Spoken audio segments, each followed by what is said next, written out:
Welcome back to We're Not Your Typical. We had Caroline on our show today, a psychotherapist, hypnotherapist working with teens, neurodivergent teens, and she shares her story about her beautiful son, Max, who's in his 20s. He has a chromosomal abnormality and the struggles that they have faced and the successes too. This is one you do not want to miss. Stay tuned. Good morning, Caroline. Good morning. We're actually here at 8 a.m. in the studio, which meant we didn't have to do the school run today, and actually it's really quite refreshing. I feel like a whole different person. My day has started early. Talk for yourself. I was at school at 6 o'clock this morning. My son's gone on a residential to France. Wow. How long's he gone for? He's there till Friday. Fantastic. One child down, one. Yeah, you've only got two to deal with now. Yeah, someone Lovely. said to me, like, how amazing that you've now only got like two children. I was like, yeah, but I wish I could have chosen which one went. Well, yeah, fair enough. So we've got the lovely Caroline with us. Caroline from Yorkshire, who's travelled all the way here to be here. So thank you so much for coming on the show. I'm going to let you take it away. Introduce yourself. Tell us what you do. Tell us about your life. And what led you here? Yeah. Thank you. Yeah.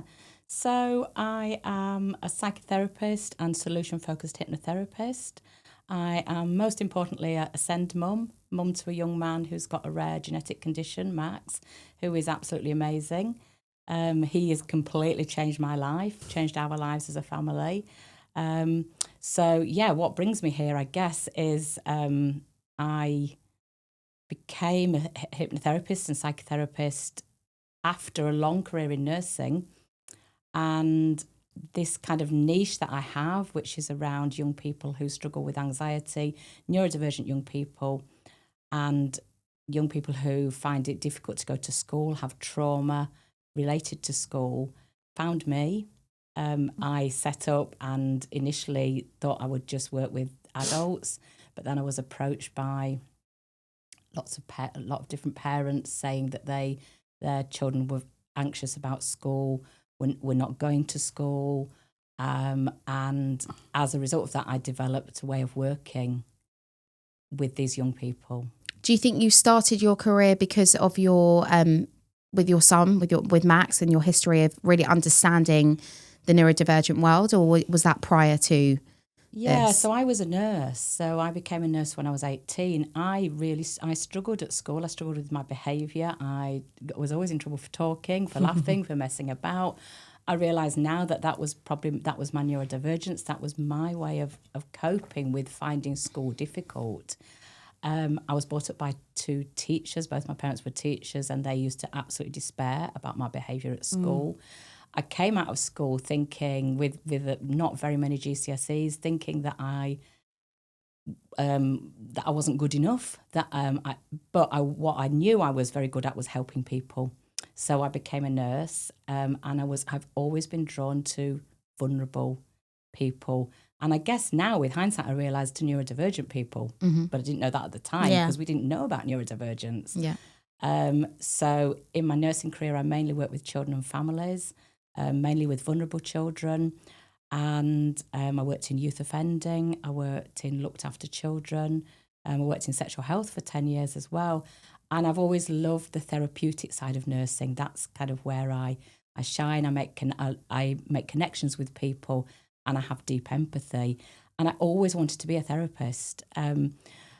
Nursing, holding down a career as a nurse, we're both nurses, my husband's a nurse as well, and having a young person with a complex disability was incredibly difficult. I can imagine. And our journey with Max was not straightforward.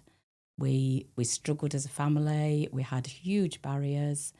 And I took early retirement from nursing and followed my dream, which was to become a therapist. And that was because actually in my 50s, as a family, we hit crisis. To be honest with you, I didn't know.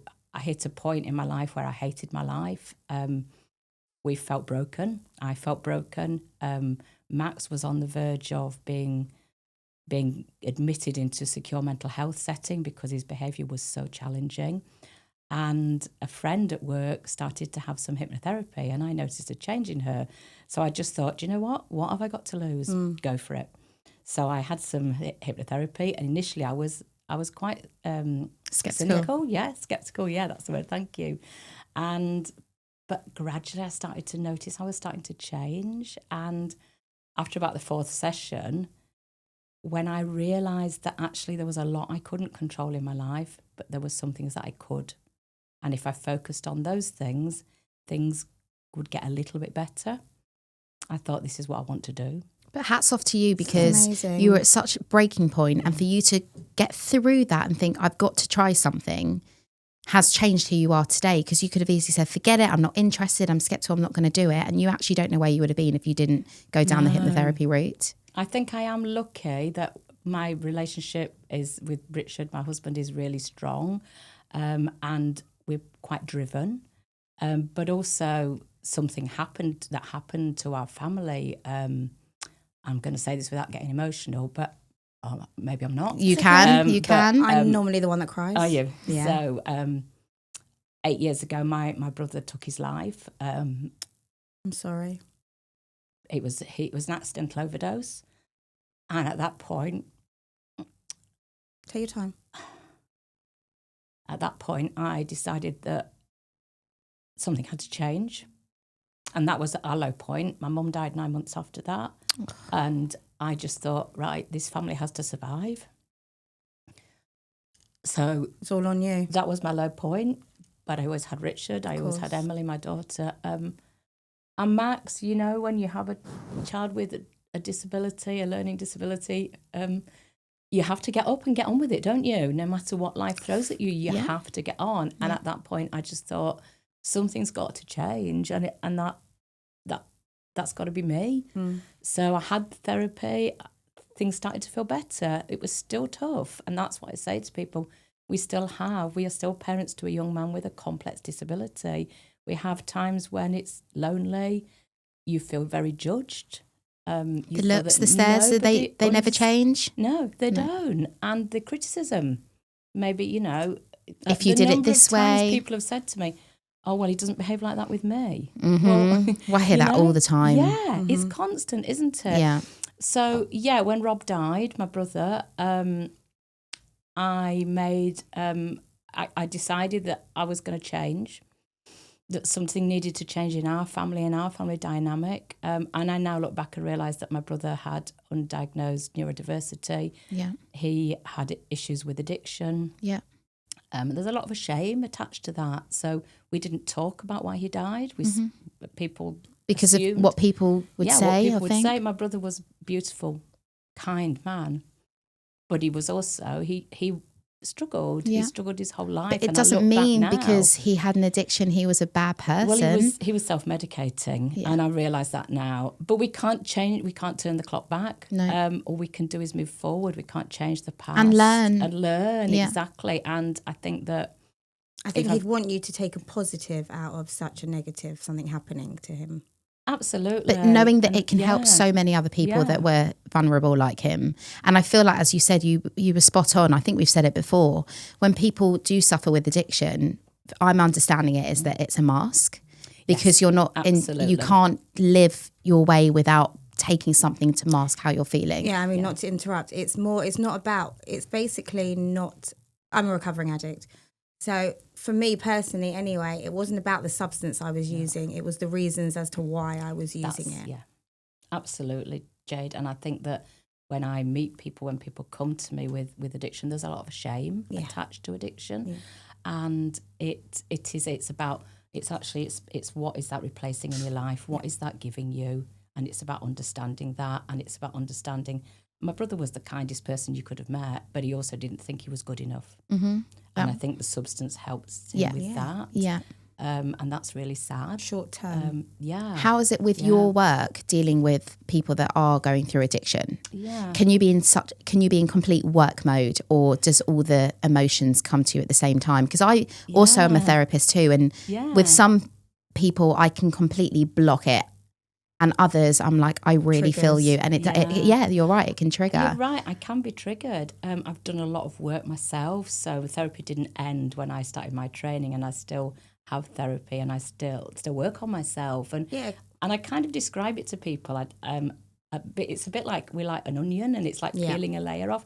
You peel a layer off, then you see what's underneath it, then you find something else. It's like people forget, because obviously we're also carers for young children or adults, that we're also human as well, and sometimes we need the help. Yeah. You know, like, it's all good, like, giving the advice and telling people what to do or how, but I'm just as alien to this as anyone else. Just because we've I've actually got a just been. podcast We've just been offered some therapy, and Jade said, "Should we take it?" And I said, "Absolutely," because we're not. As I said to you on the phone, we're not gurus. Just because we have our own podcast show doesn't mean that we're strong and we know what we're doing. I've got no fucking idea what I'm doing from day to day. I just put one foot in front of the other, and I break down most days. But and everyone says to me, which I can't.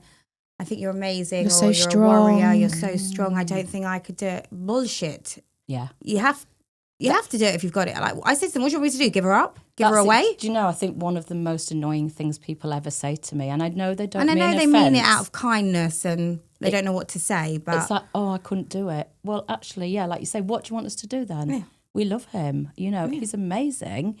And we're never going to give up on him. But don't get me wrong, there's times when you feel like it. Oh, yeah. Tell us more about your gorgeous Max. Yes. Want to know from the beginning. So Maxie is 21. He's nearly 22. He's amazing.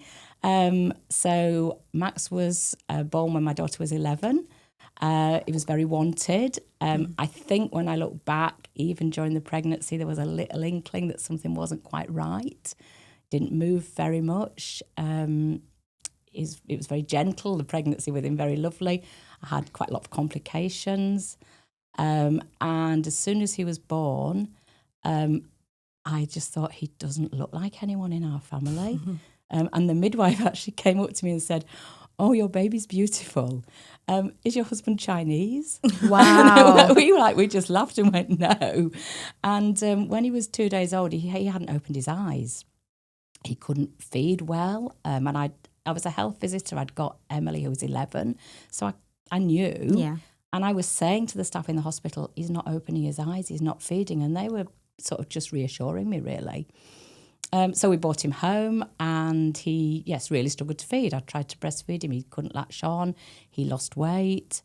And we kept saying, I kept asking, is there something wrong? And they were saying things like, oh, he's just a lazy boy. So, how can they actually say that, though? Is there such thing as having a lazy baby? Well, I don't think there is there? No. And when I look back, he was really floppy. He had a very low muscle tone. I don't know if your kids with Bailey. Yeah, did Bailey, but yeah. I used to have to nicely throw water over her to wake her up, to feed her, blow in her face. All she did was sleep. Even past feeds. That's all Max did. And Max was the easiest baby. Yeah. But something in my head was saying, this isn't quite right. He sleeps too much. He's too compliant. And he didn't gain the weight. Oh, no, she gained the weight. Did she? Bless her. She was born 5.5 weeks early at 8.5. Wow. Oh, yeah, she had weight on that girl. She did, didn't We need she? to just keep it on her now, don't we? And now she's losing it. Yeah. So, no, he was only £6.12 and my first was £9.4. Wow. So I think that alerted me as well. It wasn't trigger, quite right. He definitely didn't look like he had my husband's genetics, so then was a huge journey of him not meeting his milestones, us starting to say to Did people. he ever meet a milestone? Got his teeth early.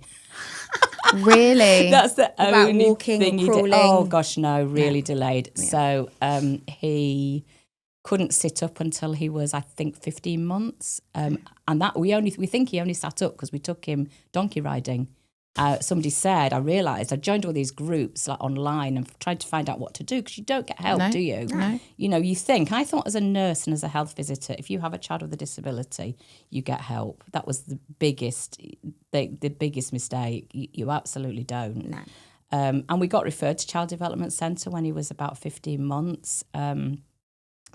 And they said he's got global development delay, but they didn't say what that meant. Yeah. And delay, you think delay means catch up. Yeah. I've got a real issue with the wording, global development delay. Yeah. I think you should do something about it. I should do something Sign a because petition. it's not a delay. It's not a delay means that they catch up. Yeah, and they don't, do they? And actually what it meant was he's got a learning disability, but I didn't realise actually it was 4.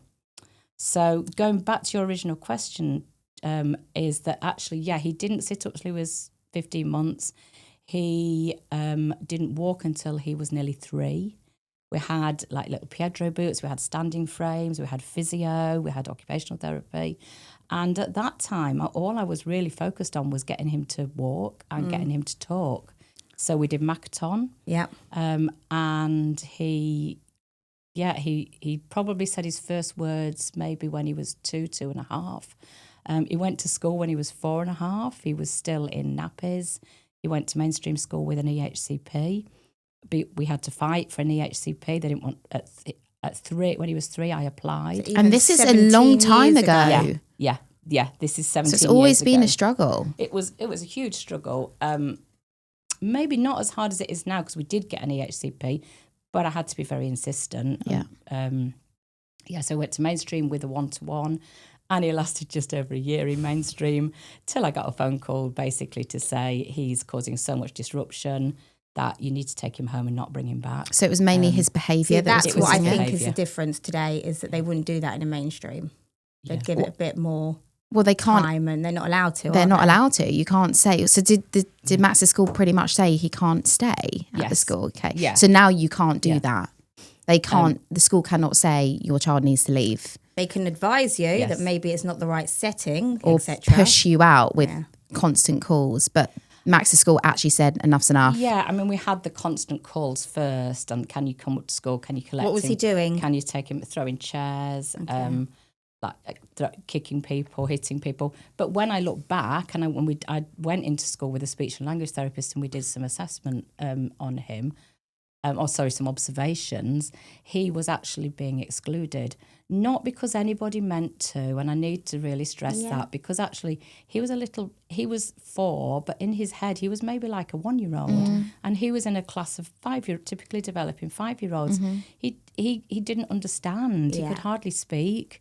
And when I look back, I wish we'd have been advised to send him to special school. Just was the wrong setting for Yeah, him. it was it was the wrong setting, but then he struggled because we had to find a special school for him.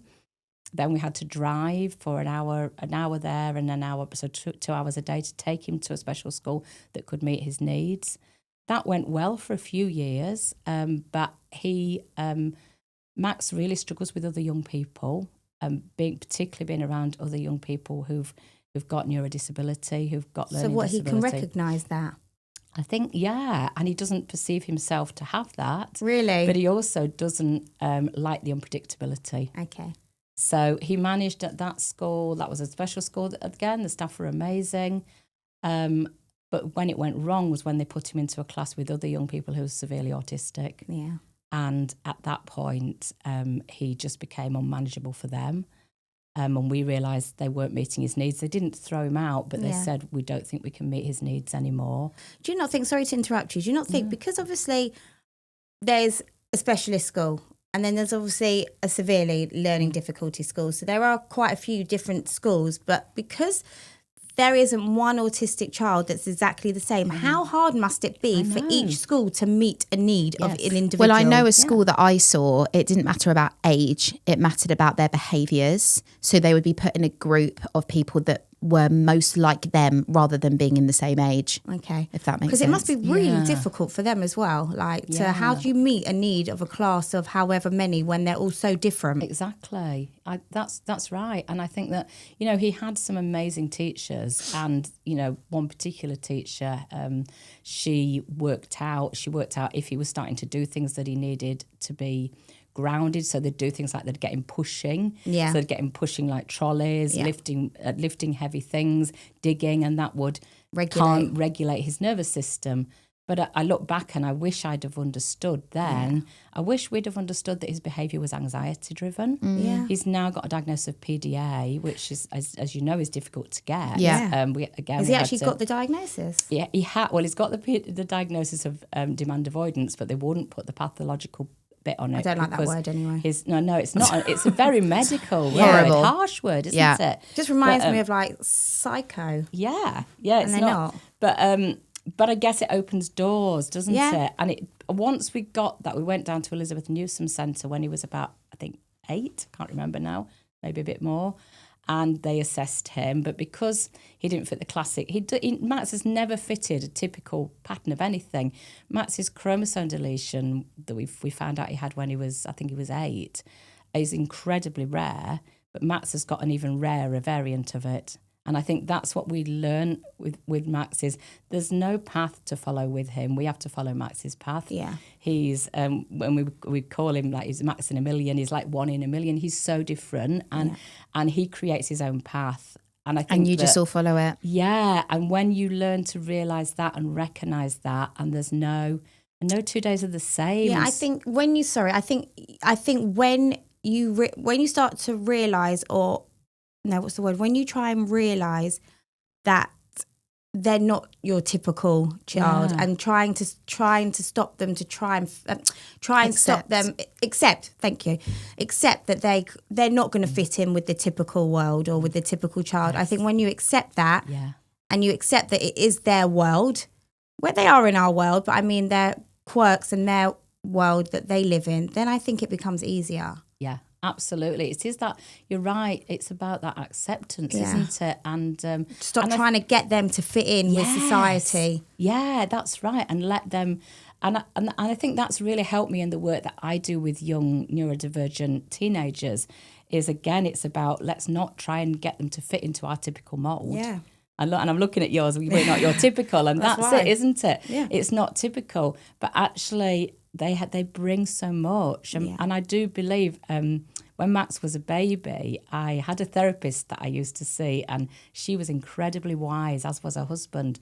And her husband met him, he was in his baby carrier, and he just stopped in his tracks. And he said to me, he's a Buddha, he's a teacher. Wow. I get a strong sense from him. And I remember thinking, a load of shit. What are you talking about? No, but he's so right, isn't he? Back, he was wise. And Max I believe he's a teacher. And that might sound a bit evangelical, but he has taught us so much about unconditional love, about doing things differently, about not caring what people think, and actually seeing the good in people. With Max, there's no, you'd never have to guess how he feels. If Max is fed up, you know about it. If Max is happy, you know about it. And when I look back to those school days, we did, even in special school, we tried to fit him into a mould that wasn't right for him. Yeah. I mean, we had horrendous times of, I've got videos of putting him in taxis when he was screaming and crying, and it breaks my heart. But I was so desperate for a break because, to be honest with you, Max is, even now as a nearly 22-year-old, you can't turn your back on him for a second. He has 2-to-1 care all the time. Wow. Sometimes he has 3. The carers burn out if you're not careful because he has to have constant attention. And parenting Max was exhausting.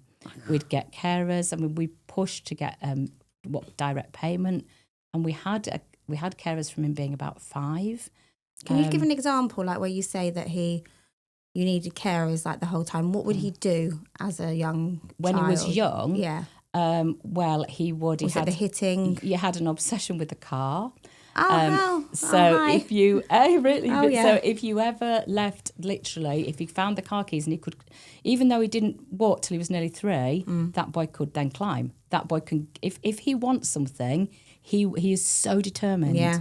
He would find the car keys even if you hid them. There was you'd literally turn your back for 5 minutes. He'd be in the car, switching the engine on. He once drove the car into the house. Literally, we were both getting ready to go out to a party. We'd literally left him for 5 minutes downstairs. We were upstairs and then we heard the engine came running down, and he's sitting in the car, and he's just put it in gear and it's jumped forward. So he likes cause and effect. Yeah. So and if it goes quiet, you know something's going wrong. Yeah. But also he can't self-occupy at all. He has to have you with him, prompting him. It's exhausting for you. And it was exhausting. He wasn't ever particularly a runner, so we didn't have that problem. He wouldn't on the whole run away. But he would just cause mass destruction.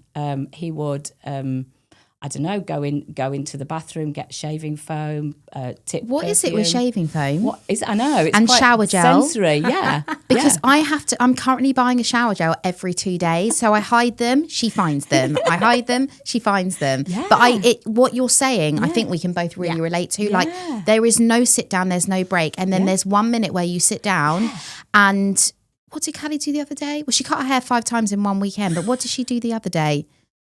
Oh, I can't even remember, but it's literally with a blink. And then it's having the argument with your husband being like, well, where were you? And I was like, I sat down for 1 second. It's exhausting, so draining. Isn't it? It's absolutely exhausting. And you literally can't take your eyes off them. No. It's like kind of having... And he's still is. And he's like still. I was going to that. say, he's still the like that. only thing is, sometimes he will go on his phone. He'll go on YouTube or Vinted. Yeah. But he likes Vinted. Then he wants to, but we've had things where he got onto Amazon and we'd be having things delivered. Oh gosh! Like your Amazon list. Callie had a basket of £1,800 in there, but she didn't know how to check out. But that would exactly. But no, it's relentless. So it was relentless. So we really pushed and got some direct payment, and so that we would have a little bit of a break from him. But as well, I think when I look back, we sent him to school when he was, which sounds awful, when he was screaming and shouting, but actually it was respite for us. Yeah. Respite so we could work. And they don't scream and shout for long. No. It's really for our benefits to start with, and then they kind of can be... They can settle. Relaxed and settled. And I do think that he had benefit, but from school, a huge benefit from school, but transition was an issue for him. At one point he had to go in a taxi. So initially he was on a taxi when we got transport with other young people, and that worked for a year or so, but then he started attacking the other young people. So then he had to go in his own minibus, and he had to have something called a Houdini harness. I don't know if they still use them.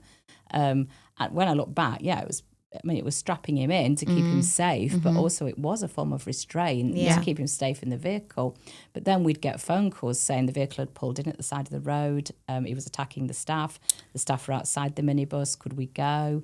But I feel like they're doing it for a reason, though. They're not doing it just to be... Obviously, he just didn't feel safe, or it wasn't the right place or the setting, because they don't just lash out for no reason because they wish to be naughty. And it's kind of finding... It's their way of communicating, isn't it? And that's what I struggle with, because it's why are you lashing out? Yeah. And then it becomes a guessing game when they're non-verbal. Yeah. Is it because of this? Because of this? And then it's like a process of elimination. Yeah. It's just non-stop. It's so draining, exhausting. And I think you're absolutely right. It completely is a communication. And I think that for him, that might have been, this person isn't entertaining me enough in this taxi. Or it could be the most minor thing. Or it could be something sensory. Yeah. Or, it was transition. Yeah. We didn't... At that time, we were having to learn constantly about what it was. And although Max is verbal, he's verbal to a level of a toddler, and he can't express his feelings even now. Well, we were saying this about Callie. Even though Callie's verbal, it doesn't mean she has the understanding of what she's saying. Oh my God, do you know what she said on Friday? I didn't tell you. She said to me in the car, "Mummy." So I said, "Yeah," and she said, "Why do I have a special brain?" Oh, did she? Yeah. Who told her that? And I said, there's me getting to who told you that? What do you mean? And I was like, okay, that's fine. Did someone tell you that? And she said they did. Who? Someone from school. Kill them. But it's obviously their parents that are trying to teach them and educate them that Callie has got a special brain. She's got a lovely brain, not in a negative way. And I just said, actually, I didn't know what to say, but I just said, everybody has a special brain, and special brain means that you can do some things and other people can't do other things, or you could be really good at something. I don't know how much you really took in. They're probably telling them, because I'm sure the children go home and say, how comes Callie doesn't have to do this? Yeah, of course. So why is she doing that? Yeah, exactly. But that hit me, because that is, even though, as you said, like that, yes, they're verbal, but she wouldn't be able to be like, I don't know why someone said that. What does that mean? This is really upsetting me. It's just why. And it's being able to explain. And I think it will be the same for all our children, whether they're verbal or non-verbal. It's the communication side, and for them to really understand. Absolutely. And I think Max understands on one level, but not on another level. And I guess that's okay. for Max. Something that a wise mum said to me when Max was young. She said, if somebody says something and they don't mean offence by it, don't take offence. I know, so and right. it's really so hard true. though, isn't it? It's really no, it's a easy good to say, saying, but but I can still get triggered. Like I'll get triggered by people saying I'm special, or you're the strong, R you're a strong word, mum. the retard word. Yeah. And people saying to me, oh, special children for special people. It's just like, Yeah. stop. Oh, fuck off. Yeah. But it's the same Honestly, with I people. get the whole time, like, you know what, she was given to you this way for a reason, like, because, and you know what, on one hand, I really try and live by that, and I do try and think because what other reason, and then on the other side, I think, oh, fuck off, honestly, like, leave me alone. But it's the same with people that are not well, like medically not well, like cancer or anything like that. And they go, it's always the strong ones and they're going to fight through it. No, they're not. You got chosen to have that. And, like. You just, exactly. And I think it's a bit of a get out for people who actually don't want to think Well, about I was speaking to my dad about this. this, and I feel like it's really good to put on here. And I think we've said it before.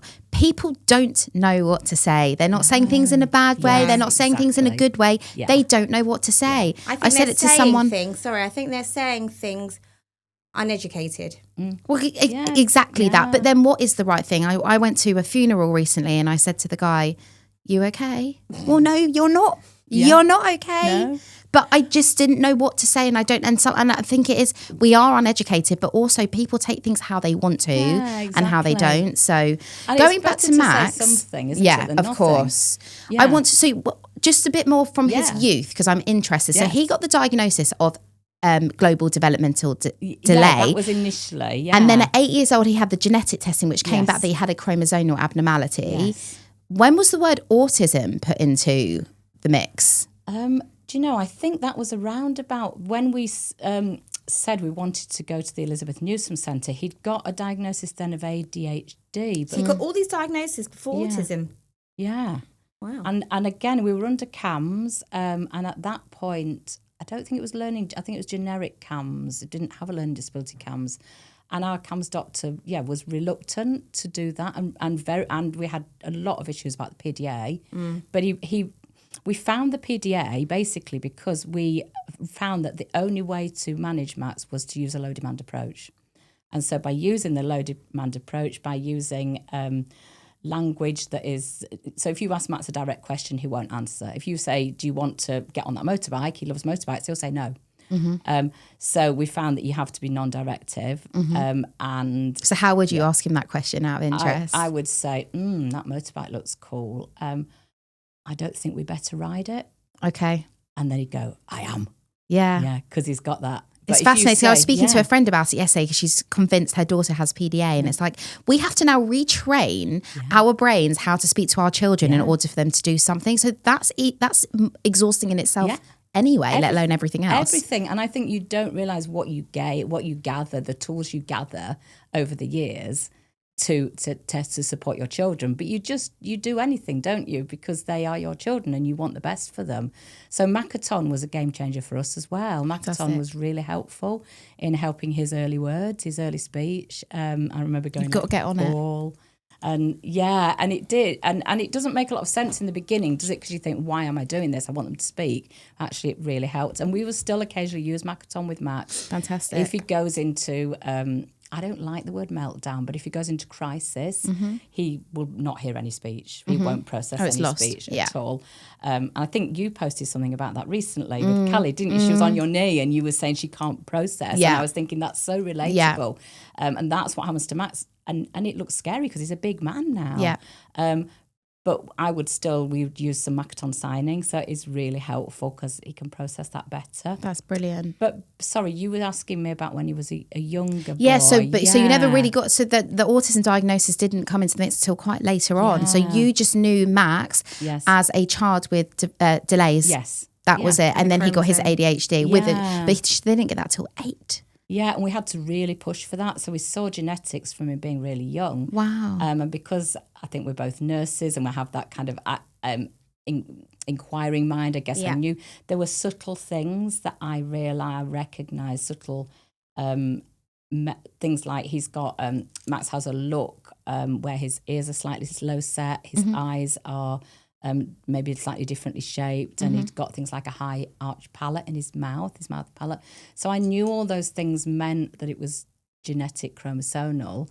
But the geneticist that we were seeing at that time was saying it's like finding a needle in a haystack, and we were saying, but there's this new test, because it was new then, called CGH array. We want this. How long did it take? Oh, it took because a it's long about 8 time. months now. Yeah, I can't remember, a few months. And we actually joined a charity called Unique, the Rare Chromosome Disorder charity, and we said, our child doesn't have a diagnosis, but we're sure he has got one. And they helped us, and we went to a conference there, and we met an Irish geneticist who said, I will take Max's case to my colleagues and see what they think.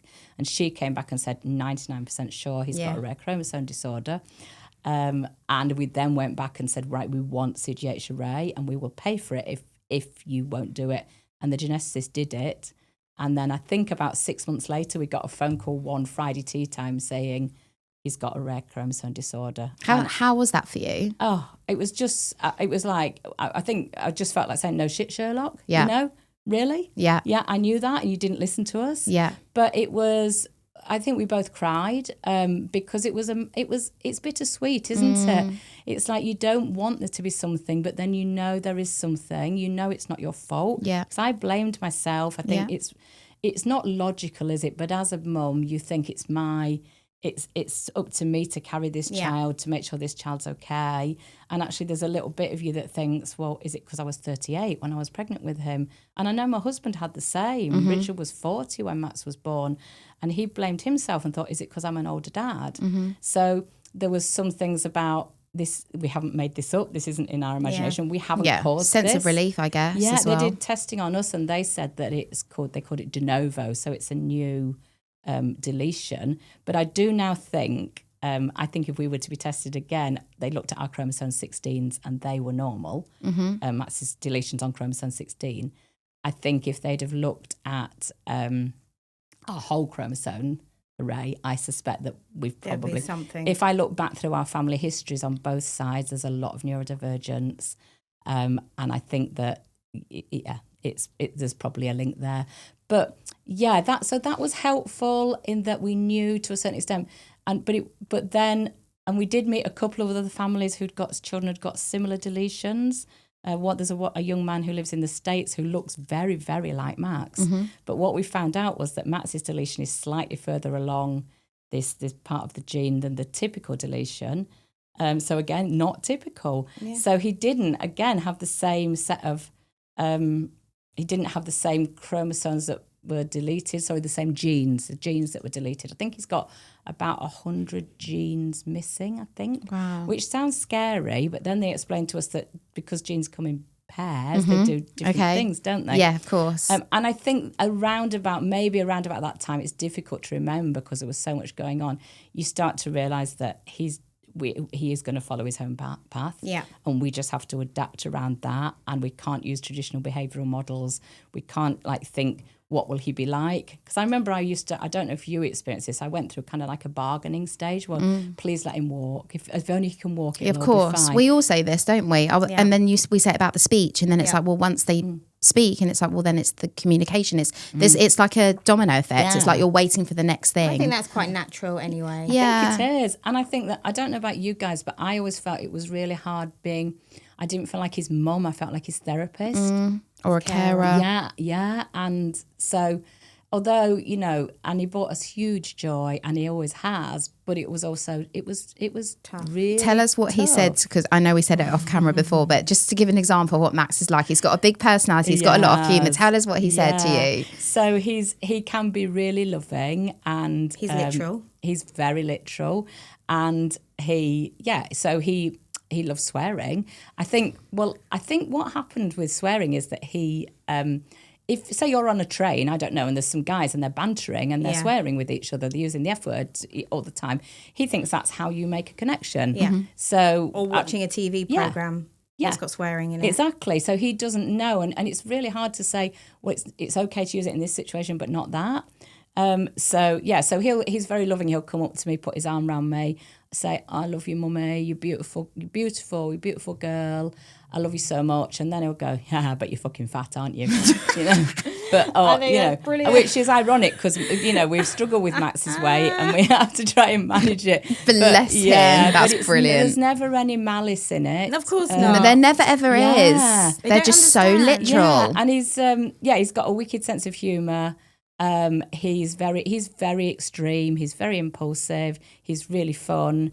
Where do you see his future? What does he do right now? I know that he lives on his own now and he has carers that look after him. Yeah. Does he work? Does he? No. So this is really new.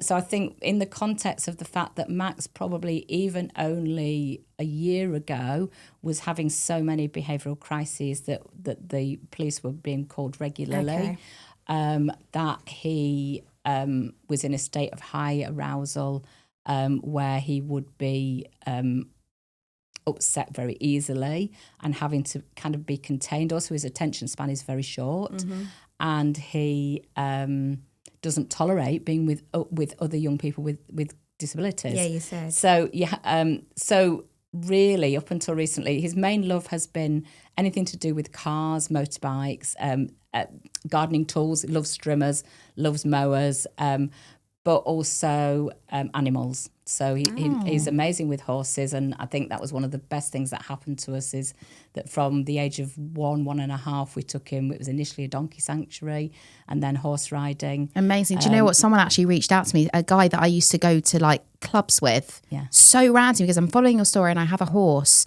Please bring Callie to be. I'm going to do it. Absolutely, I'm going to do it. I It's hear it's the most amazing. wonderful therapy. It really is. And Max has a way where if Max is around horses, and there's a horse that is a very unsettled horse, kind of quite a troubled horse. Yeah. It calms him. Yes. It's I've heard that. amazing. It's like magnet. It's almost like if you... Telepathic. Yeah, I think it is. And he's got a way of being.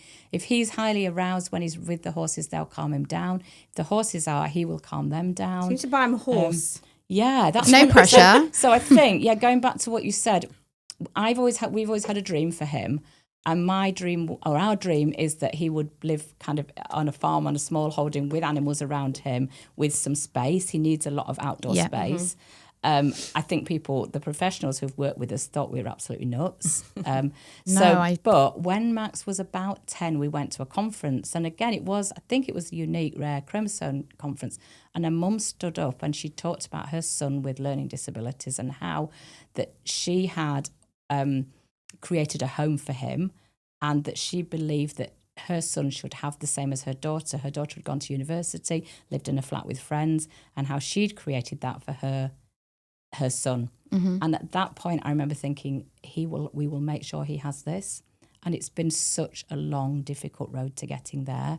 And it's actually involved us having to buy a property and renovate it, and it's about a mile away from us where he can live with his care team. But he's only lived there 3 months. It's been a game changer. So since 3 months ago, he's always lived at home with you? No, so he lived at home with us until we hit crisis in lockdown. And at that time, they brought a care team in. Well, my daughter had to really fight and shout at social care. But eventually we got a care agency, and he was on a 1-to-1 for the first week, and they said, no way, we're pulling this care package unless you put him on a 2-to-1. Yeah. So he then went on a 2-to-1 and but they would come to the house. The team would come to the house, and then I forget the time scale, but they then found some accommodation for him in a flat. Where he'd be with his care team. So he'd be with us 3 nights a week and with the care team 4 nights a week. And by that time, he was 19. We're both, by this time, in our late 50s, and we were knackered. He's up in the night. He doesn't know the difference between day and night, really. If he gets an impulse in the middle of the night to leave the house because he wants to go, be a rapper, because he has these things where he believes that he is. Good for him, love that. Yeah, absolutely. And he's getting stronger the older he's getting. Is he a big boy? Because he's obviously a your really husband's big boy. He's really chunky. tall. Yeah. And he's very strong. Yeah. And it was really difficult. It was like living on a knife edge all the time. So the care team had him 4 nights a week, and we had him 2 and his sister, who is amazing with him, his sister Emily and her partner, having one night a week. It's amazing. They still do, and they have the most beautiful relationship. That's gorgeous. She's brilliant with him. I've got so much Has he got respect for friends? her.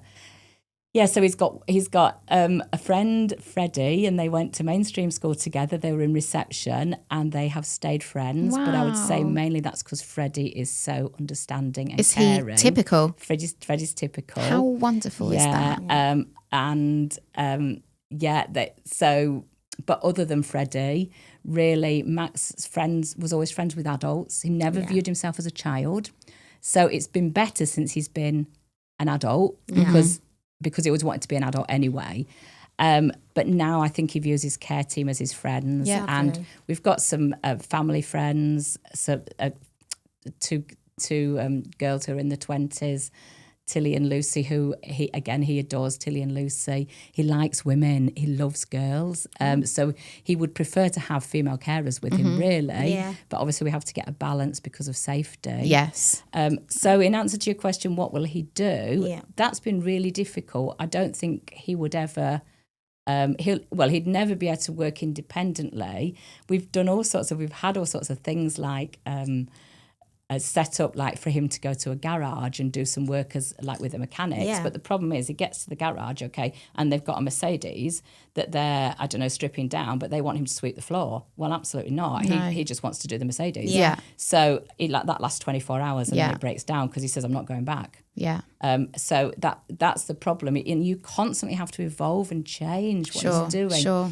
The one thing that we're starting to find is that Max's dad, Richard's an amazing cook, and Max seems to have got an affinity for that. Brilliant. So at the moment he has a lady called Lisa who comes and helps him prepare meals every week, and he's started to actually really enjoy cooking for the family. That's really lovely. So we think that may be something that Brilliant. he will do to some extent. Yeah. But again, it'll never look like it looks for No, it to, of course you know, not. No. or even for another young person with a disability. And that's been challenging. I think when Max was young, we joined a local support group of families with children with disabilities, and that was an absolute lifeline for us because we met other families who were in our situation and it became normal. But again, Max never fitted in with and often wouldn't want to go. So Why do you think that is? Do you think that was because of his chromosome? I think it's just because he doesn't view himself as being. But do any of them? Yeah. Sorry. But do any of them view themselves as being any different? Is that what you were going to say?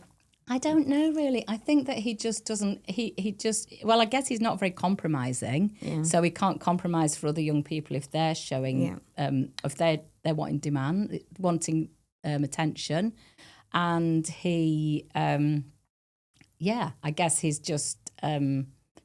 He probably isn't interested in the things that they're interested in. I think that's probably what it is. Yeah, so he wants to do things like if you ask him, he phoned me up last week. He said, "Can you phone the local policeman? Can you ask him to get me a job?" So I said, "Oh, when?" And I said, "What do you want to do?" He says, "Yeah, I'm going to be a policeman. I need to lock people up." So I said, "Okay," because he's got a real thing about rules. So he hates people breaking rules. One of the things that will send Max into crisis is anything on the road. So if it's a quad bike and they don't have a helmet on, if there's somebody talking on the mobile phone, he will just go into complete shame, because you can't control it's really that. dangerous. Yeah, because it goes on all the time. So there was a crisis 2 weeks ago where he saw a guy talking on his mobile phone. He winds his window down, he puts his middle finger up, he's shouting at this guy. This guy then drives him and the care team off the road, gets out, starts to confront them. So it can be really difficult. Yeah, it just shows how much he really needs the care. Yeah, they're breaking rules. Yeah. So Max has got this dream that he'll be a policeman, he'll lock people up. So he'll say to me, can you find out who he is and can you get me an interview? Can you let them know that I'm available on Wednesday afternoon to work as a policeman to lock people up? I need to meet Max. He sounds hilarious. amazing. He's brilliant. And he's just, most people who meet Max love Max. Yeah. He just sounds gorgeous. You have to get him and go with the flow with Max. Yeah, of course. So we're still shaping his future. And I think the thing is we will never give up. No. having aspirations for Max, believing that he can do things that maybe people think. And sometimes he does things. He went clay pigeon shooting a couple of weeks ago, and you might think that's a bit dangerous, but actually he'll have his care team. He'll be well supervised. He's going hopefully on holiday to Morocco in September. We used to take him abroad, but we haven't flown with him for about 7 years. We had got in a situation in Spain where we thought we're going to have him sedated to bring him home, because he got so upset about he went into crisis about kind of the transitions of being abroad. Yeah. So at that point we said, right, we're never going to take him again. But I have to say, we've got the most incredible care team. It's deserved. You deserve it. Max deserves it. No. They shouldn't miss out on things if they don't have to. And I think the thing that I would say is that, and Max has an amazing life. Max has a great life. Yeah. Wonderful. And, we will always make sure that he does. But it is hard work. It's relentless. It's never ending. And, as we get older as parents, we have to secure his future. Yeah. So one of the reasons is about getting his house was to secure his future. That's my dream. We always said, when I win the lottery, I want to get a house with both my children, just so I know that they're secure and are going to be in a safe place. So that's wonderful that you've got that for him. That's one of my biggest fears. And you never want him to be, I never want him to be in a situation where he's evicted from somewhere where of course it's his home. Come back. Yeah. So Caroline, tell us more about your work. Yeah. So I work as a psychotherapist and solution-focused hypnotherapist, and I work with young people from the age of 11 to adults. So the youngest person I've worked with is 11, and I actually work with people up to the age of 80. Anybody who'll come along. Solution-focused hypnotherapy I've found works really well for neurodivergent brains. But I've developed a specialism has found me in the world of something called EBSA. So EBSA stands for emotionally based school avoidance. And there are a huge number of young people now who experience trauma and anxiety related to school. Most of the young people I work with go to mainstream schools and have neurodiversity. They are neurodivergent. Mm-hmm. And they may be recognised, so they may have an EHCP, they may have a diagnosis of autism, but it may be that it hasn't been recognised or formally acknowledged. And I've developed a way of working to help really understand what's going on. And this is not, I just need to really stress that this is not about bad behaviour. This is actually not about avoidant behaviour. This is about when their brain says, I can't do this anymore. And they're not fit to be in a mainstream environment or at school. At that point, young people will show signs of burnout. So they may be able to attend school because they're masking, but they will come home and go into complete shutdown. So some of the young people I work with are still going to school or going to school part-time. Some of the young people will be so burnt out that actually they can hardly leave their rooms. And the main thing is to understand this from a lens of compassion, and that this is about their brains basically saying this is not safe. Yeah. School is not safe for me, and that's because school is a multisensory environment. Yeah. School has, as we all know, there's noise, there's unpredictability, there's smells, there's crowds, there's rules that change. And there's demands, and all these things for a neurodivergent brain are incredibly challenging. But I also think for typical people too, because I always found school such a challenge, and I know I am neurotypical. Yeah, I left. If you felt like exactly. That, can you imagine how the neurodivergent. Yeah, I had to leave my big grammar school that I was at, and I went to a school that only had 10 people in the whole year because I found it so overwhelming. Yeah. So I can't even imagine what it's like for people with neurodivergency. Exactly, and that's right. And this can happen to anybody, to any brain, but it tends to be. I tend to see that the young people that I see are neurodivergent. So you work with these kids and then hopefully you get them transitioning back to school? Well, that's really interesting, Jade, because when parents first approached me 3 years ago with this problem, I thought that the aim was to get them back to school, but I've really realised now that actually it isn't about that. And I will be really honest with parents when they approach me that I can't guarantee we'll get them back into school. What I can help you with is finding a suitable education environment for your young person to get them back to learning in some way, whatever that might look like. That's really important. So you don't work with the school, it's external that parents can reach out to say, I've got a school refuser or something, can you help? So right? I do work with schools as well. So I offer a different range of kind of levels of packages of input. If I'm working intensively with a family, then I will work with the young person, with the parents, and with the school, with everybody who's involved with that young person. But I'd say the main thing, the biggest thing, is that when these young people come and see me, that we have to build trust, we have to build rapport. They're traumatised, they have been masking, they haven't been listened to. So I meet them where they are, and I think that's probably the difference with how I work to maybe other therapy environments, is that I have a structure, but that structure is very flexible. It's very individual. Well, because you understand, I think, probably from a personal level of, that this might not work for this one, and it'll work for that one. But also with your experience. own school trauma and Max's school trauma, so you've got a lot of experience. Yeah, and I think that's it. And I have a real empathy for these young people, and I have a curiosity. I think, and so when I meet a young person who's not going to school, I want to understand, I want to learn, and I want to learn how it feels for them.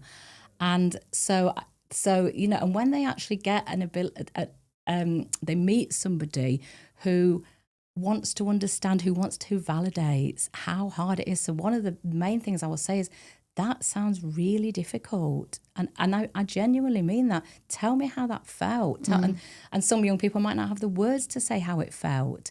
But sometimes I'll have to go right back to basics, because they won't want to talk at all about school because it's too traumatic. Yeah. So I'll meet them where they are. Yeah. I have one young lady, when I first met her, one young person, sorry, she was really struggling. She was shaking when she came into my room. She could hardly speak. So I'm not going to start talking about feelings of course. with her. We started with, what do you like? Yeah. And actually she likes...